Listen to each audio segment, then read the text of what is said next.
Okay, we're live. It's 20 to 6 in the morning here in rural Sweden. It's pitch black out there in the middle of nowhere in Hallandsåsen, so good morning, conquest of Doers. What I have here is YouTube streaming over the Beaker Browser, which functions as any normal browser in Sweden. Pitch black out there in the middle of nowhere in Hallandsåsen, so good morning, conquest. This is the landing page. Once you install it, you put it in. You've got their Twitter account, support YouTube streaming over the Beaker home. Press that. Beaker Browser. That's the home page where you click on there to install it in your own machine. I installed this on the 29th of August this year, and I've been working with the Beaker home. This is Electron, which is another protocol. That's the home page where you click on there to install it in your own machine. When I started Beaker Browser in my today, installed this on the 29th of August this year. There we are. In its I've been working startup routine, this line here, spawning Electron. Now I'm not sure whether it does that because I have Electron installed, or whether this is actually built on the Electron network. I haven't read all the notes yet to see that. I'll check that later. But this is, it's a distributed computer application which allows peer-to-peer communication.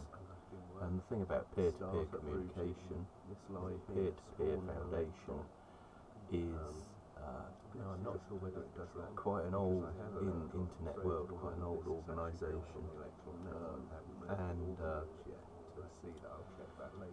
end-to-end encryption of peer-to-peer communication and distributed computer application, BitTorrent technology, peer-to-peer file sharing technology, peer-to-peer communication is what I'm not sure whether it does that. Quite an old blockchain exploit as a technology and to do their thing, as it were. End-to-end encryption. I did a video yesterday in which I made the simple point that blockchains are not required for distributed computing and peer-to-peer end-to-end encrypted computing. Is what blockchains bring the possibility of time-stamping and an immutable record of when something was agreed, something was published, etc. The blockchain and that may seem like a trivial point, but it's an important one. The point about blockchains and that time-stamping business is that the possibility of time-stamping and the importance of stopping people spending the same money twice published in the ideation of what may seem like a trivial an electronic currency which has gold-like time-stamping abstract qualities, and clearly they're not real qualities of gold, and a lot of the importance of stock qualities which we project onto gold itself as a existing material, an electronic substance element which has gold-like its molecular weight, etc. abstract qualities, and clearly they're not real place in the periodic table and all of that good stuff. That's measurable stuff what isn't measurable in a scientific sense is the value placed on it, because value is an abstract construct, and in many respects, value is an opinion. It's molecular weight, some people might argue that if enough people hold the same opinion, that becomes a fact. That's the consensus-based idea of settled science, if you like. But if enough people hold the mistaken belief or opinion about something, it still does not make it a fact. And value and opinion is like that. So that gets into a lot of another area, which I don't want to go into today, so that gets into the area of settled value theory. What we're really interested in with this is graph theory, and graph database computing, which is the application which distributed computing really that gets into a lot of very exciting development here. Now this development has been going on for some time. I mine cryptocurrencies, and one of the things to do with cryptocurrency when I was looking at that as a business that did occur to me was that folding, which is the practice of making a network of computers contribute processing power to solving or running large algorithmic discovery algorithms, mining algorithms, if you like. Like, for instance, there are famous ones for discovering the genome, which is a huge practice of making a network amount of processing required,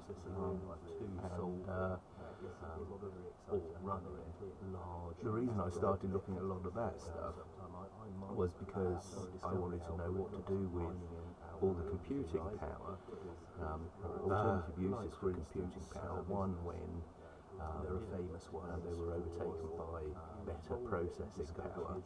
So the point being that there's a thing called ASICs, which is basically computer chips which are maximised in expertise in one thing, which is solving computing power. All sorts of problems which computers solve. 4 blocks on a blockchain, whereas a more general purpose the point being number cruncher, for want of a better word, is something like the central processing unit, thing called ASIC unit on a computer, or the graphics card, which has a whole bunch of processing.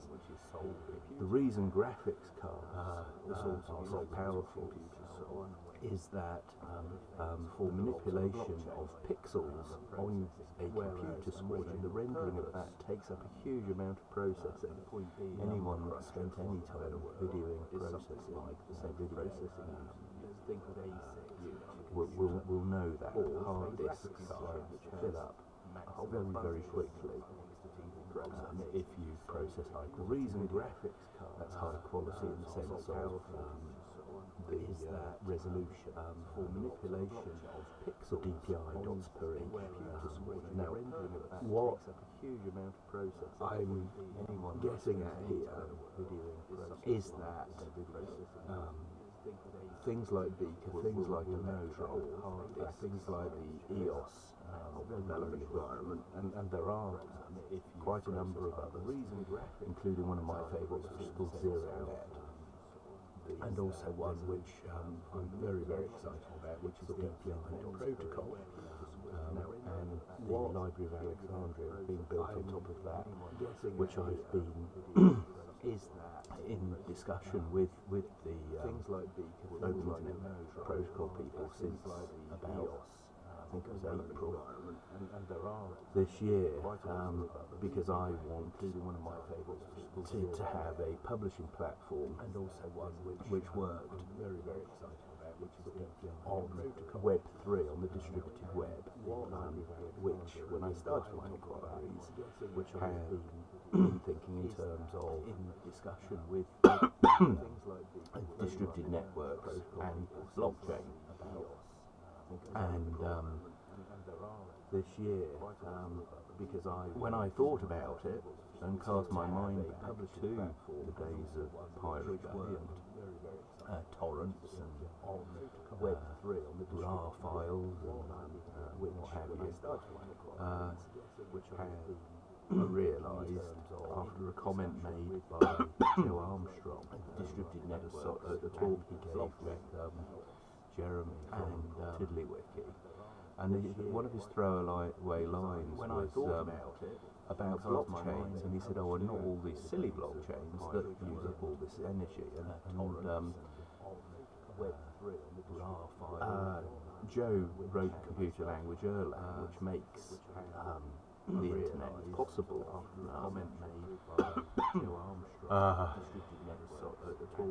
And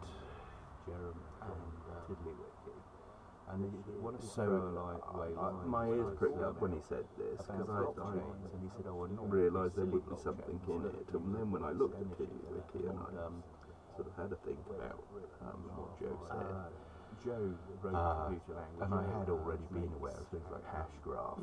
There are other ways of securing encryption, which addresses the Byzantine general dilemma, as it were. And I've been aware of that for some time. Mike Maloney, who made the Hidden Secrets of Money series, is an excellent one on cryptocurrencies. Now, the point about publishing online and being anti-censorship is not anti-Bitcoin. I do think cryptocurrencies are a good idea. That's my own view. I think that community currencies and the idea of one central currency is a very bad idea.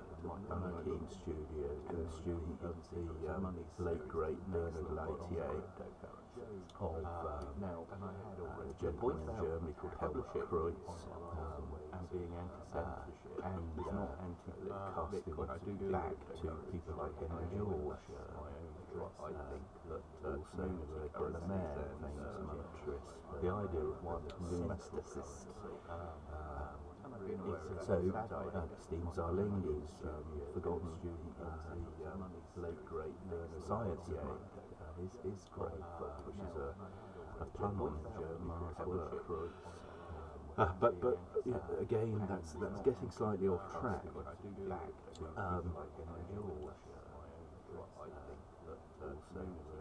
The reason I want to distinguish them is that I know in my own mind, so that Zarling is letting go of the idea that cryptocurrencies and blockchain and distributed computing all belong together. And the reason I want to distinguish them is that I know in my own mind, so that predicated on letting go of the idea that co-location of themselves, so they all, the idea that you have to have all three of those things to have any one of those things. All belong together. There's an easy way of describing that is to say that they're not mutually exclusive or mutually inclusive. So effectively, they can and do and sensibly can be implemented standing outside of one. Co-location of themselves, so they all, the idea that you have to have all three of those things to have any. Then you get to the point of, and they've got to this in the Ethereum community and the EOS community, and the Bitcoin community, in terms of what you can do off-chain or mutually inclusive. So what can be done off-chain and not use the unsensibly can be implemented. The expensive operation, i.e. of solving solving blocks. Then you get to the energy use, etc. Now, a lot of people and the Bitcoin community, in terms of what you can do, make that argument then in the context of speed of control and scalability of the number of transactions that are being done.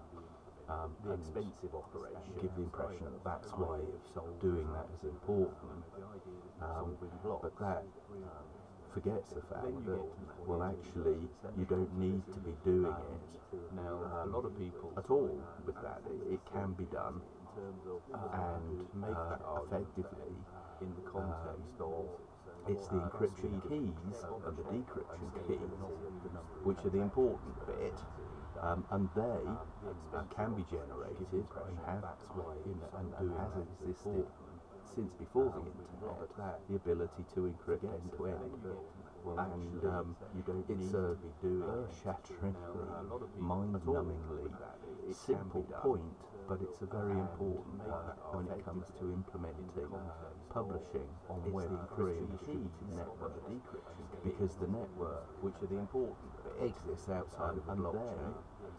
What blockchains have allowed to happen is that it's given a reason for networks to develop, and that those networks exist because they're mining. People, when it comes to miners, then become important to that ecosystem, as it were, because the network. But the point is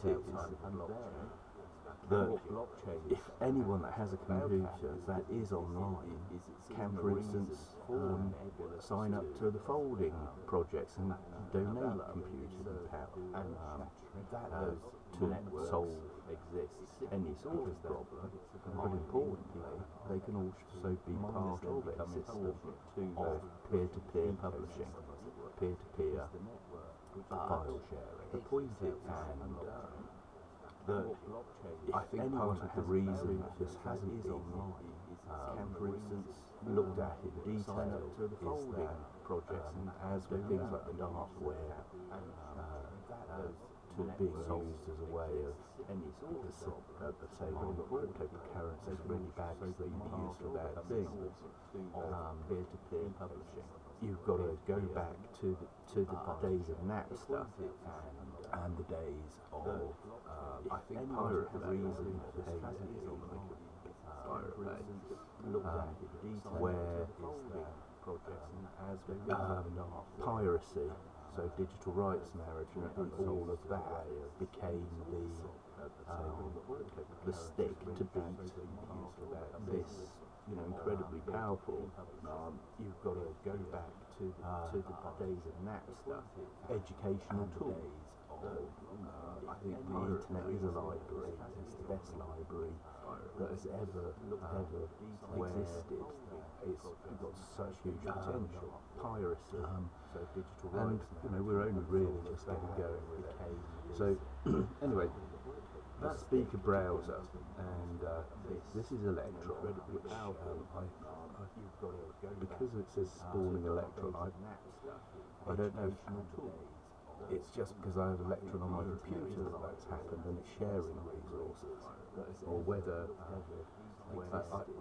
you see, Beaker has another protocol called DAT.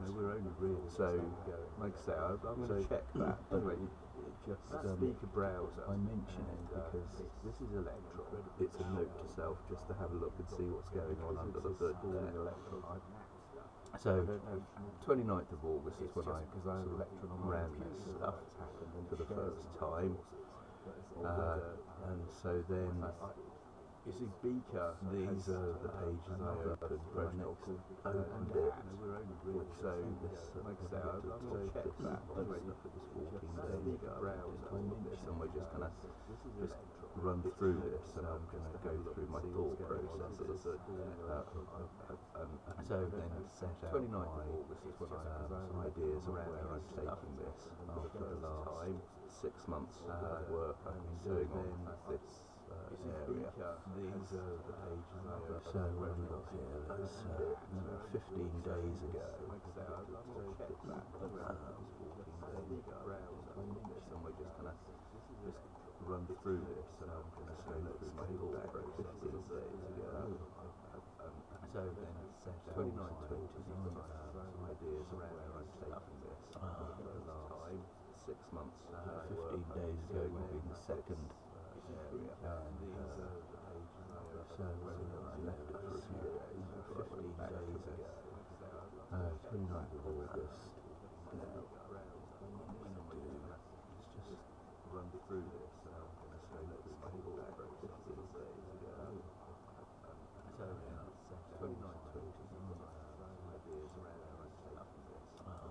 You see, now this building Hypatia's Browser is a blog I've been doing, or did then. Programmers down were Web3 progress, and there we are. Beaker Browser, simple as water. There's a whole bunch of computer type stuff there, and then this here was the Hello World page for opening Grub Street Journal in Beaker Browser, and here it is, Grub Street Journal. This style down were Web3 progress, and there we are. Folder, Beaker Browser, simple as water. CSS, JavaScript. There's a whole bunch of HTML, JSON type stuff, etc. And then we've got this here. This is the Hello World page for Grub Street Journal in Beaker Browser, and here it is, Grub Street Journal. This style down were Web3 progress, and there we are. Folder, Beaker Browser, CSS, JavaScript. There's a whole effectively, I think as you build your blog, there it is there, etc. And then we've got this here. This is where you put your files, and then when you go peer-to-peer with each other, they can update themselves, or you can decide what you want to be updated in your public-facing part of what you're publishing, and you can put various types of access privileges which people could subscribe for, or for which you could charge behind a paywall. This is where you put your files, and when you go because you're in control, this is all from your own machine. There is no centralized server or server administrator who can say what you are and are not allowed to do. And you can so that side of the process brings all of that control back to the publisher, and because you're in control, I equate that with self-publisher, or there is no centralized publishers or authors and administrators, cooperative and journalists say what you are, etc. So the next point then, so that side of the process brings all of that control back to history now. The publisher, and because you're in control, self-publisher. Here we are, we opened it, and then this is the Web3 Foundation. Now the Web3 Foundation was set up to come up with standards in the world of HTTP and URLs. So that side is process, and brings all of that control back to history now. The publisher, and because you're in control, here we are, we opened it, and then this is the Web3 Foundation. Now the Web3 Foundation was set up to come up with standards in so the Tim world Berners-Lee, of inventor of the internet, URLs. So that side of the process and brings all of that. and what I've noticed is that early computing and internet pioneers really prefer a clean interface with no bells and whistles.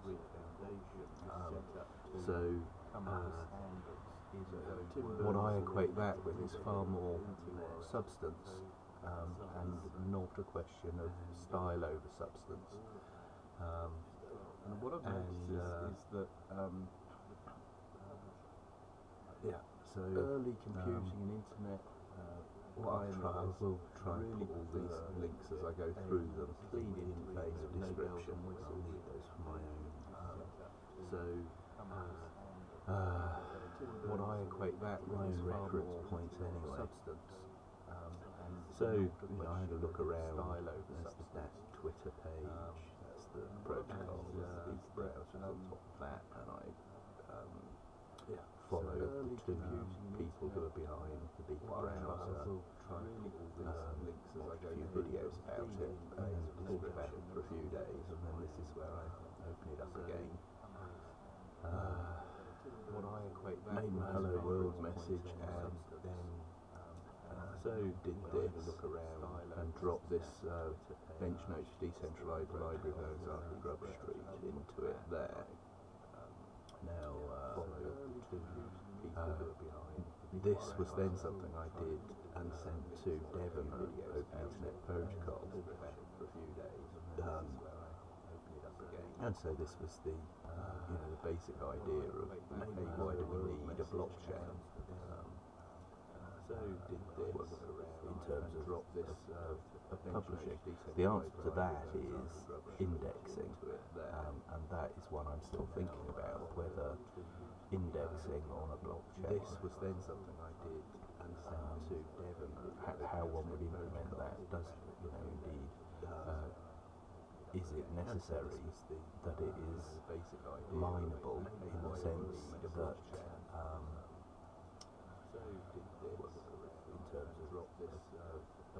that it strikes me it's not the most efficient way to index anything, and it's not needed for payment security. It just isn't.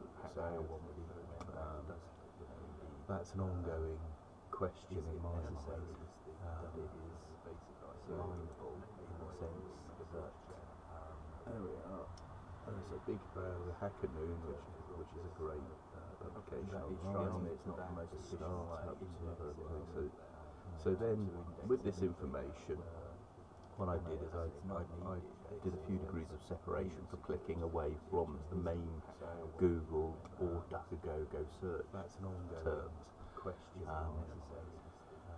I actually quite like the aphorism, there are no answers, only better questions. And this process of opening up new vistas, new facets, the many-sidedness of computing. What I did is it goes to Van Neumann's thing about clicking away from the main Google or DuckDuckGo. Give me 3 variables and I can show you an elephant, and 4 and I'll make its trunk look quite like the terms we're talking about fitting curves to trends, etc. This is just a variation on the old saying of lies, down lies and statistics.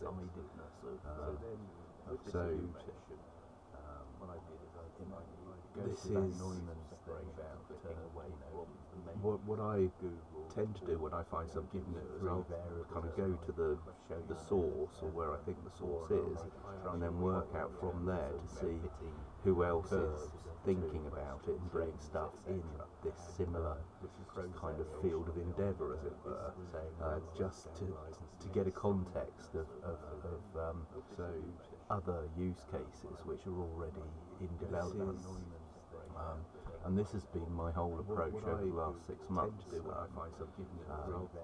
When the publishing on Web3 became, and then work out from there to see what I consider who else is considered to be a scalable and interesting business idea. field of endeavour. I wanted just to get a really find out where the bleeding edge was, other use cases, what the direction of travel was. And this is, I feel I've got a pretty good grip on where the direction of travel is with the dinosaur web, Dead Tree Publishing, Dinosaur Legacy Web 1 to Web 2, the cloud, and also in blockchain, the suited side of blockchain is really just aping Wall Street, and Silicon Valley is doing the same thing. And I've got to say, it's unimaginative. A bunch of people stood up all giving. It's become a karaoke or entrepreneurship, really. Shark Tank, Dragon's Den, and also in blockchain, the pop idol, the suited side entrepreneurship. And that ain't how it works. And so it's become what record industry became, and it becomes repetition, it becomes boring, and whilst the computer's fantastic at repetition, that's become a karaoke.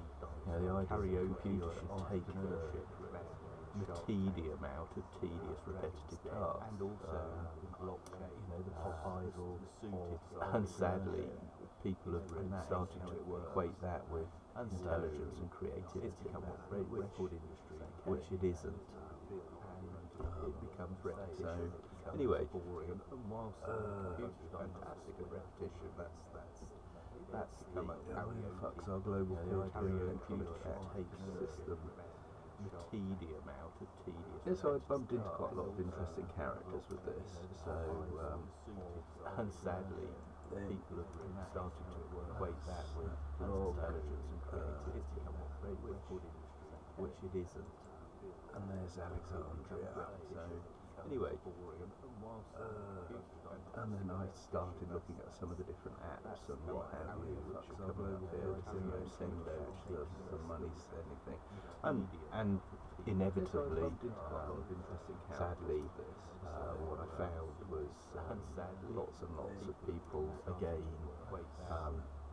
We must invent our own currency, we must have our own coin, we must have our own token.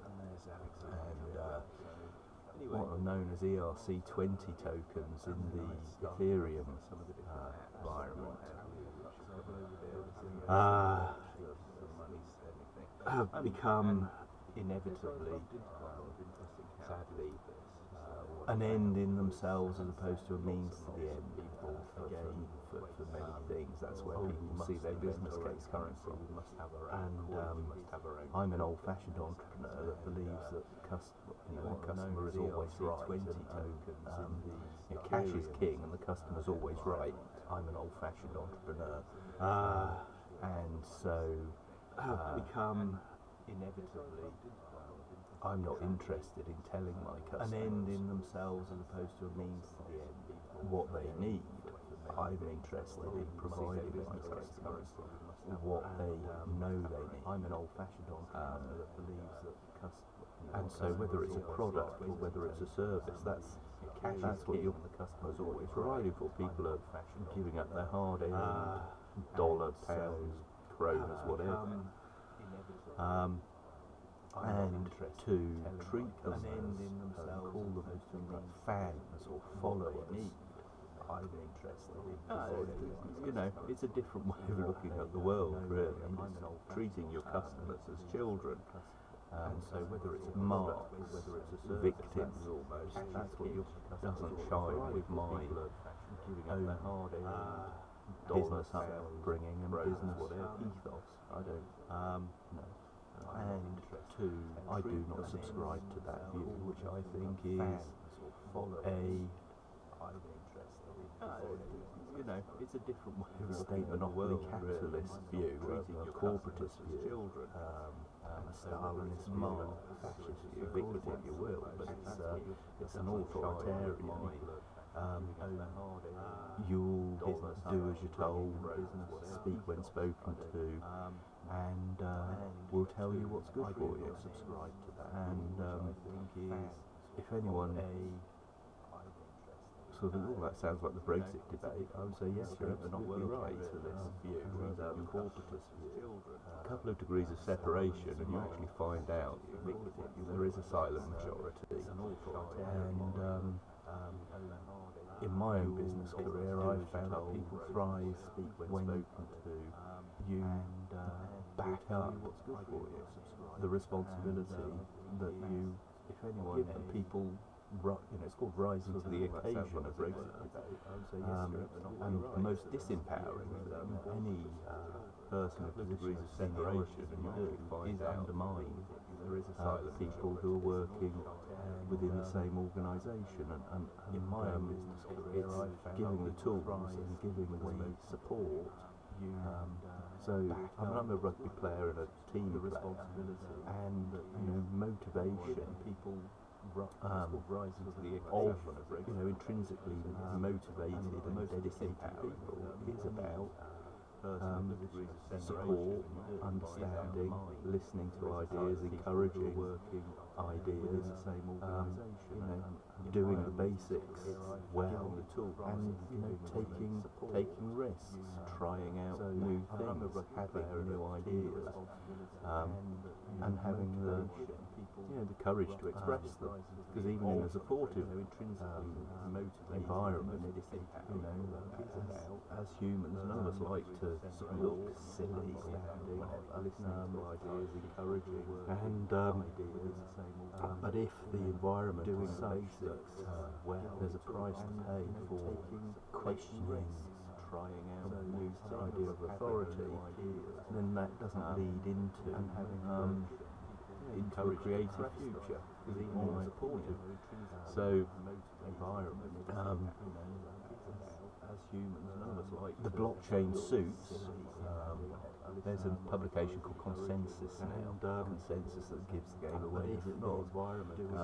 And that's the blockchain suits. There's a very interesting comment. The guy behind the flow currency was at a blockchain conference, and what was he interviewed? I'm getting this up because this sums up the point. There are two videos I'm going to show now which sum up the point. A publication called Consensus now, Consensus that gives the game away, is it not?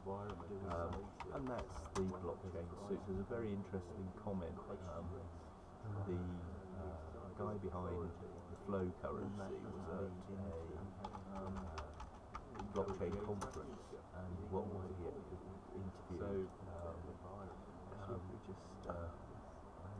Because this sums up the point. There are two videos I'm going to show now which sum up the point. A publication called Consensus and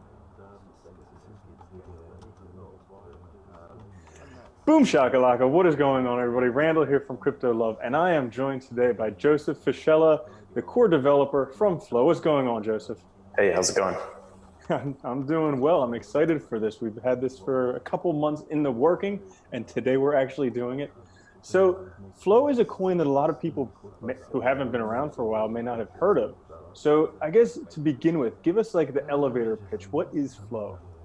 Flow is basically Bitcoin with metadata what is going and on, software that Randall supports that metadata. Love, and I am and some of that software that we have supports basically indexing content on the web in a blockchain. So there are many reasons you would want to do this, but at the end of the day, if you want to search for something, prove that you created it, prove that it was done at a certain time, and make sure that that network has 100% uptime and is secure to proof of work, you use Flow to do that. What is Flow? Okay, awesome. And there are a couple examples of projects using metadata and software that supports that metadata. So now we know a little bit about Flow. Tell us a little bit about yourself. Who are you? How did you get involved with the project?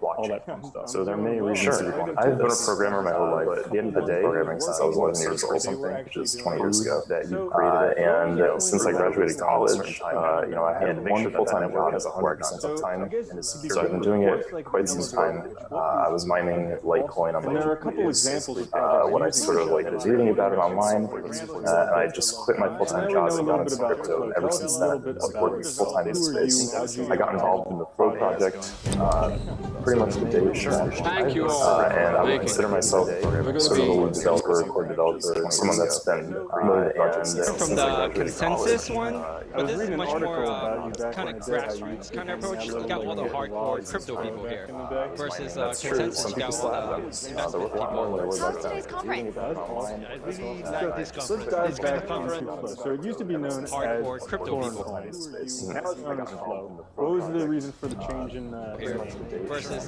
consensus? You got all the investment people. How's today's conference? based on the source levels Like this conference. This kind of conference, which are not more about Bitcoin. and it just didn't really Here have you could tell like it's much more or like it just didn't like really have any Bitcoin significance towards orientated. what we were trying to achieve. Plus, it was a little bit of a downfall. It didn't pass the radio test. People didn't know how to spell it. So it used to be known as Hardcore crypto people Now it's known as Flow. What was the reason for the change in versus consensus. You got all the investment people. That was the clip where they're saying the consensus conference is all about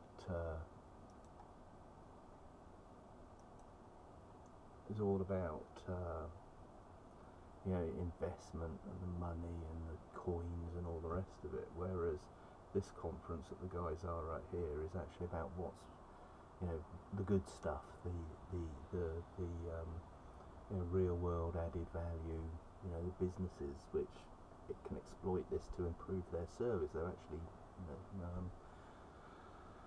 know, which is a really important point. And then the other point is, I made an earlier point about people calling their fans, calling customers fans. So if we just go to YouTube.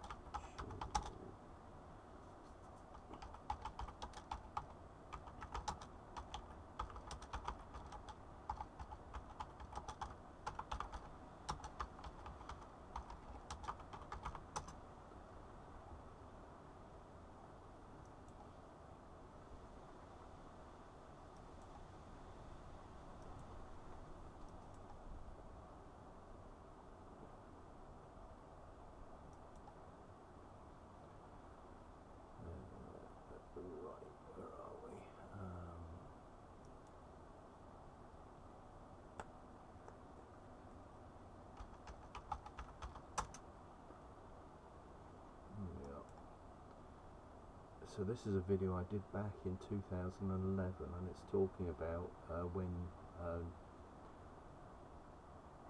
Fender were bought by Norlin, and Gibson was bought by CBS, I think, and people talking about how they changed the ethos of the company that went from being guitar focused to widget focused. I.e. the bean counters took over, and the cryptocurrency world is effectively massively populated by, you know, bean counting, what I would call breadheads, yeah, so that's an interesting video on the same question, and it's very pertinent to the question in hand about right, Web3, what's it for? And can we do it with or without blockchain? How should we do it? And going back to another gentleman I mentioned earlier, Bernard Latier, if you can have a distributed network and you want it to be robust, what you need is an ecosystem of platforms, and really it's a question of the more the merrier. In terms of being found and getting your service recognised, at the moment the success or failure of your business is in the hands of bankers, and it's not central bankers per se, it's also the private bankers who generate the credit, which is most of the money. So it's in the hands of bankers, and it's in the hands of the large e-commerce platforms, Amazon, Google, Facebook. Make no mistake about it. And then if you look at the huge concentration of the web, I did a blog some time ago about the size of the web and the concentration in the it's not the 1%, it's not even the 0.1%, it's the 0.10 to the minus 7 percent is the you know, the top 10,000 websites are basically the internet to all intents and purposes. There's a very long tail, and there's you know people do make money, but the concentration of wealth enabled by e-commerce has been absolutely huge, and it is, as I say, you know, don't take my word for it, but you can do the sums yourself. I mean, they must be going on for 2 billion websites now, and the top 100 have a huge amount of the traffic. I mean, it's not even a Pareto distribution. You know, the Pareto distribution is the 80-20 rule in economics, that you make 80% of your profits from 20% of your investment effort, etc. The internet is orders of magnitude worse than that. So anyway, that's just another point there. So let's just see where this browsing history took us.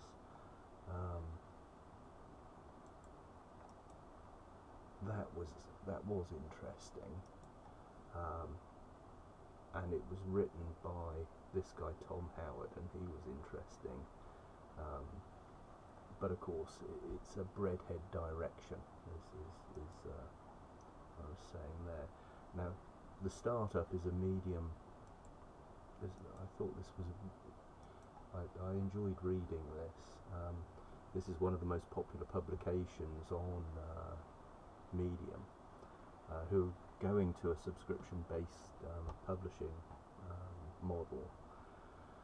How much money can you actually make writing articles on Medium? But which is an interesting article. But this is an interesting publication, which will be of interest to any entrepreneurs out there. Well worth digging in and having a read there. And where else we say? Bum ba-dum bim bim. So that's part of the idea of making a Web3 publishing platform, is to see what's working in the current state of the art, as it were. So in terms of writing the abstract of my paper or whatever patent application, you know, I did another blog some time ago now about what if truth was subject to patent law, and you know, when you're setting out your truth claims, if you actually set them out according to the SWOT model, as it were.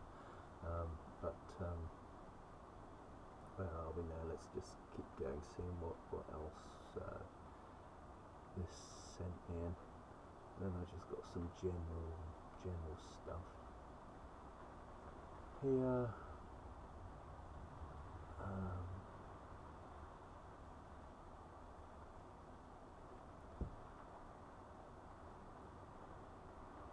And then we got to Alexandria, which was that there. Alexandria now IP is at the cutting edge, and it has been for several years.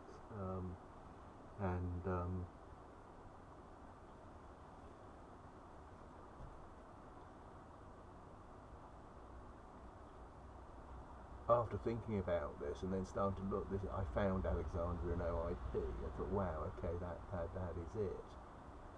Then after another 3 or 4 months of looking at that and playing with that, I also got to the point then where at the Bear framework I started to have this idea about, hold on, then I got into graph technology, and then I discovered Joe Armstrong and Tiddlywiki and Jeremy's implementation of wiki. I'd done a lot of work on wikis again earlier in the year for Wikibala, and I've been a keen Wikipedian for over 10 years, and the process of Wikipedia as opposed to the implementation of it are two different questions. Wikis are great. Wikipedia itself, and whatever you think of Jimmy Welsh or whatever he's called, Jimmy Wales, that's a separate question. You know, the same with Google to a certain extent. You know, whether Google or Facebook, whether they're evil or not, is, if you can take that out of the equation, actually look about what it is and what it can be used for, not as an is-ought question, but as a what-if question.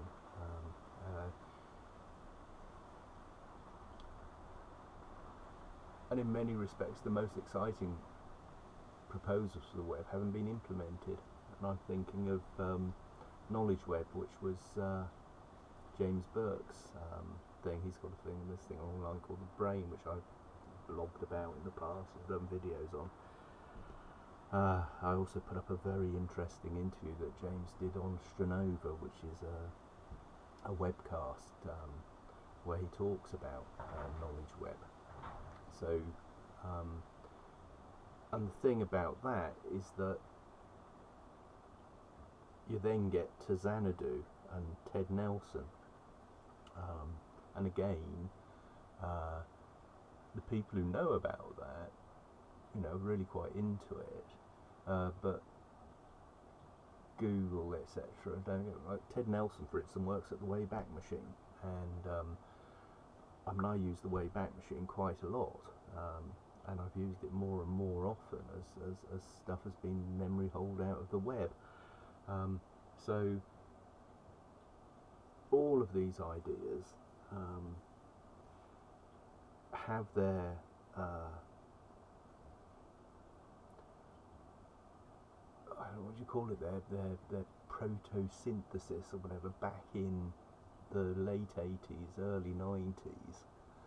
I mean, I published my first media-rich website in 1995. I had a residential estate agency in the UK, and I think it was one of the first that actually used photographs online. I mean, it's a long time ago. But yeah, that's another point. I'm beginning to ramble now, and I'm going to wrap this up just for now, because I want to have another think, and I'm probably going to come online later, just to sort of maybe do a part 2 on this. So let's just end stream.